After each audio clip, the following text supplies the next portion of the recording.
జై శ్రీరామ్. శ్రీమాత్రే నమః. శ్రీ గురుభ్యో నమః. 2025 సంవత్సరం జూలై మాసం 20వ తారీఖు నుంచి జూలై 26వ తారీఖు వరకు కూడా ఈ వారం యొక్క వార ఫలాలు ఎలా ఉండబోతున్నాయి, ద్వాదశ రాశుల వాళ్ళకి, ద్వాదశ లగ్నాల వాళ్ళకి ఈ వారం యొక్క వార ఫలితాలు, అలాగే గోచారంలో గ్రహదేవతలు ఏ ఏ స్థానాల్లో ఉన్నారు, ఏ ఏ స్థానాల్లో స్థితులయ్యి ఈ వారము అందరికీ కూడా శుభ ఫలితాలను కావచ్చు లేదా ఏవైనా జాగ్రత్తలు కావచ్చు, ఏవేవి సూచిస్తున్నారో ఇవన్నీ ఒకసారి మనం విహంగ వీక్షణం చేద్దాము. మొదటగా వృషభ రాశిలో శుక్రాచార్యుల వారు స్థితులై ఉన్నారు. గురు భగవానుడు మిథున రాశిలో ఆయన సంచారం సాగుతూ ఉంది.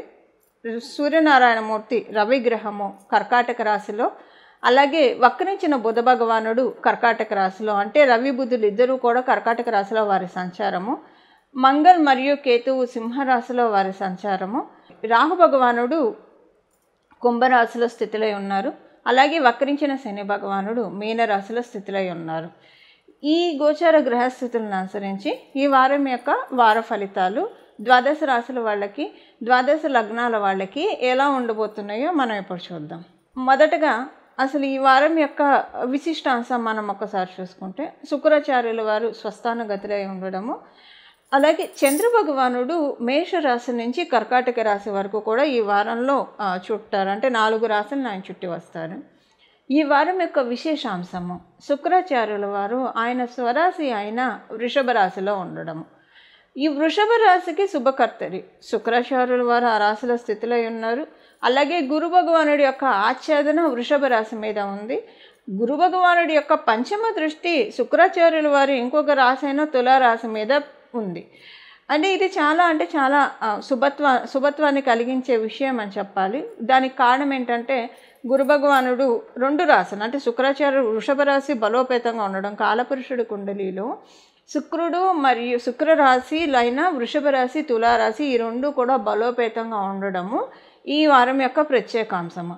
దీనివల్ల ఏంటంటే శుక్రాచార్యుల వారు మనకి కలియుగంలో లిటరల్గా మనం చూస్తే ఎవరైనా సంతోషంగా సుఖ సౌఖ్యాలతో ఉన్నారు అని అంటే దానికి పరిపూర్తిగా కారణము శుక్రాచార్యుల యొక్క బలం బాగా ఎవరికైతే ఉంటుందో, అంటే లావిష్ లైఫ్ కావచ్చు, లగ్జరియస్ లైఫ్ కావచ్చు, లేదా చక్కగా ఆనందకరమైన జీవితాన్ని జీవించడానికి అవకాశం చక్కగా ఉంటుంది.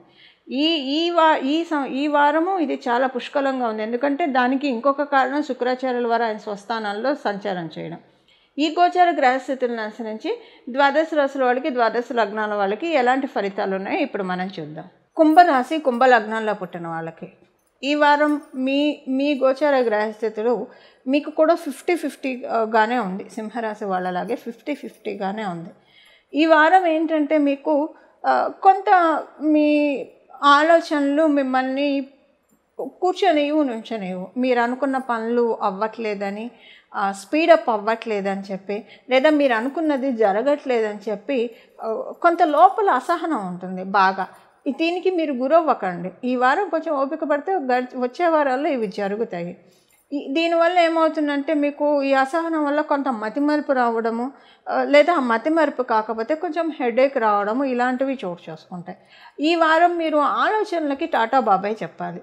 ఎలాంటి ఆలోచనలు, అసలు ఏ ఆలోచనలు ఆలోచించకండి. ఆలోచిస్తే కాస్త సానుకూలమైన విషయాలు ఆలోచించండి. పాజిటివ్ థింకింగ్ అలవాటు పెట్టుకోండి. అని మీరు ఎలాగో పాజిటివ్ థింకర్సే. ఈ వారం ఉన్న గోచార గ్రహస్థితులు మీకు నెగిటివ్ థింగ్స్ని త్రో చేస్తున్నాయి. కాకపోతే ఇక్కడ శుక్రాచార్యుల బలం ఉండడం వల్ల మీ జీవిత భాగస్వామి యొక్క సహాయ సహకారాలతోటి మీరు దీన్ని చక్కగా అధిగమించగలుగుతారు. ఎలాంటి ఇది ఉండదు. పోన్లే నాకంటూ నా కుటుంబం ఉందన్న ధైర్యం ఉంటుంది.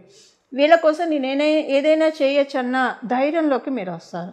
కానీ వీలైనంత వరకు మీరు ఎక్కువగా ఆలోచించకపోవడం మంచిది. మీరెంత పాజిటివ్ థింకర్స్ అయినా ఈ వారం మీకు నెగిటివ్ థింకింగ్స్ వల్ల మీకు జరిగే అనర్థం ఏముండదు. తలకాయ నొప్పి రావడము, చిన్న హెల్త్ కాంప్లికేషన్స్ రావడము, ఈ స్ట్రెస్ వల్ల వీటన్నిటికీ లీడ్ చేస్తుంది. అందువల్ల వీటిలోంచి మీరు కాపాడుకోవాలి. ఉద్యోగస్తులకి, వ్యాపారస్తులకి, ఇప్పుడు ఉద్యోగస్తులకి మీరు ప్రమోషన్ కోసం ప్రయత్నిస్తూ ఉన్నా, వేరే ఉద్యోగం కోసం ప్రయత్నిస్తూ ఉన్నా, ఏ రకమైన ప్రయత్నాలు మీరు చేస్తూ ఉన్నా ఉద్యోగస్తులకి ఈ వారం వరకు మీరు కొంత అంటే అసంతృప్తికి లోనవ్వకండి. మీ చుట్టూ ఉన్న వాళ్ళకి అన్నీ దొరుకుతున్నాయి, మీకు దొరకట్లేదు. మీకంటే వెనకొచ్చిన వాళ్ళకి గ్రోత్ ఉంది, మీకు రావట్లేదు. ఈ బాధను మీరు మైండ్లోంచి తీసేయండి. ఇలాంటివి మీరు ఈ వారంలో చూస్తారు, కానీ లక్ష్య పెట్టకండి. వాళ్ళకు వస్తే వచ్చింది, నాకు కూడా వస్తుంది, నాకేం తక్కువ, నాకు అంతకంటే ఎక్కువ పొజిషన్ వస్తుంది కాబట్టి నాకు ఇప్పుడు రాలేదు అన్న పాజిటివ్ సెట్ తోటి ఉండాలి. మీరు ఉంటే డెఫినెట్గా అది మీకు అవుతుంది. వ్యాపారస్తులకి వ్యాపారం బాగా జరుగుతున్న వ్యాపారము మీకు ఈ వారము కొంచెం పౌజ్ అయినట్టు అనిపిస్తుంది, ఆగిపోయింది, స్తంభించిపోయింది అన్నట్లు ఉంటుంది ఈ వారం వరకు. కానీ ఇది ఈ వారం వరకే. మీకేంటంటే కొన్ని కమిట్మెంట్స్ పెట్టుకుంటారు, ఇక్కడ వ్యాపారం స్తంభించిపోయడం వల్ల, ఇక్కడ డబ్బులు అది రాకపోవడం వల్ల మీకు అక్కడ పనులు అక్కడ సమాధానం చెప్పుకోవాల్సి వస్తుంది, అక్కడ పనులు పెండింగ్ ఉండిపోతాయి. ఇది మీకు అసంతృప్తి కలిగించి ఏవేవో ఆలోచనలు వస్తాయి, మైండ్లో నెగిటివ్ థింకింగ్స్ వచ్చేస్తాయి. బీ కేర్ఫుల్, నెగిటివ్ థింకింగ్స్ రానికండి. ఈ వారం నెగిటివ్గా ఆలోచించకండి. అలా ఆలోచించకుండా ఉంటే ఈ వారం మీకు బాగా ఉంటుంది. అంటే ఒక కీ కంట్రోల్ ఏంటంటే మీ ఆలోచనలకి తాళం వేయండి, అన్నీ అవే జరుగుతాయి. నిర్ణయాలు తీసుకోవాలి, మంచి నిర్ణయాలు తీసుకోవాలి, కానీ నెగిటివ్ ఆలోచనలు రానియకూడదు. ఇది కొంచెం మీరు జాగ్రత్తగా మైండ్లో పెట్టుకోవాలి. విద్యార్థులకి కాన్సన్ట్రేటెడ్గా చదువుకోవాలి, ఫోకస్డ్గా చదువుకోవాలి. ఈ వారం మీరు కొంత అంటే చదువుకున్నది 1-2 సార్లు చూసుకోవాలి. అది మీరు కొంత మర్చిపోయే ఛాన్స్ ఉంది ఈ వారం విద్యార్థులు. అంటే ఇది విద్యార్థులు అంటే ఇంటర్ వరకు కాదు, డిగ్రీ అండ్ హయ్యర్ ఎడ్యుకేషన్ చేసే వాళ్ళకి మాత్రం ఈ పాయింట్ అప్లికేబిలిటీ ఉంటుంది. ఇంటర్ లోపల ఎలిమెంటరీ నుంచి ఇంటర్ లోపల విద్యార్థులకి ఈ విషయం అప్లికేబిలిటీ ఉండదు. గృహిణులకి మీకు కూడా ఇంట్లో కొంచెం మిమ్మల్ని ఇగ్నోర్ చేస్తున్నారా, మిమ్మల్ని లక్ష్య పెట్టట్లేదా, ఇలాంటి బాధ ఎక్కువ ఉండి మీకు కొంచెం బాధగా అనిపిస్తుంది. సో ఈ నెగిటివ్ థింకింగ్, ఈ నెగిటివ్ స్లాట్లోకి మీరు వెళ్ళకండి, మీకు హెల్త్ ప్రాబ్లమ్స్ వస్తాయి దీనివల్ల.